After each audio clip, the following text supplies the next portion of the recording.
baibolinao, azarina ny fitsipiny izay matory foa indray no ireo teny fikasana.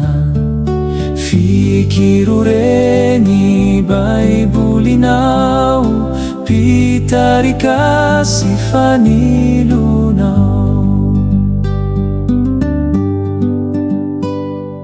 Fikiroreny baibolinao, tahiry sy firavaka soa, mitondra fiainana ary mamonjy zaho ny soa ao anatiny. Fikiroreny baibolinao, pitarika sy fanilonao.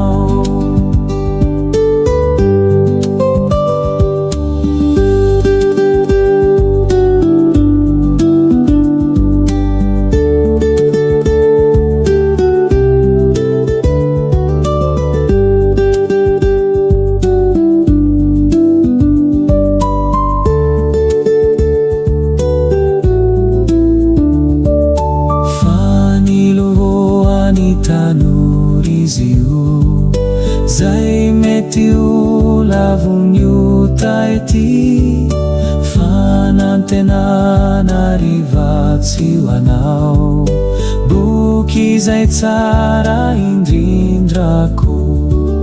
Fikiroreny baibolinao, pitarika sy fanilonao. Fikiroreny baibolinao, pitarika sy fanilonao.